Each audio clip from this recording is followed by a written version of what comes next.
ওই কি হলো গো তোমার? ওই কি হলো গো? তোমার রাগ হয়েছে আমার উপরে? আচ্ছা কি করলে তোমার রাগ ভাঙবে বলো? ওই 5টা ওয়ার্ড আগে বলো, তাহলে আমার রাগটা কমবে। ও, ওই 5টা ওয়ার্ড। আমি তোমাকে অনেক ভালোবাসি। না, এটা আবার কি জন্য হবে? তাহলে আমি তোমাকে অনেক মিস করছি। এটাও না। তাহলে তাহলে তাহলে হ্যাঁ, তুমি আমার সাথে ঘুরতে যাবে?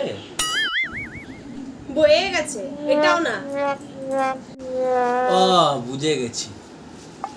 আমি যা করেছি ভুল করেছি। হ্যাঁ ঠিক আছে, যাও এবার রান্নাটা করে দাও। আয় আয় মার মার আয় আয় মার মার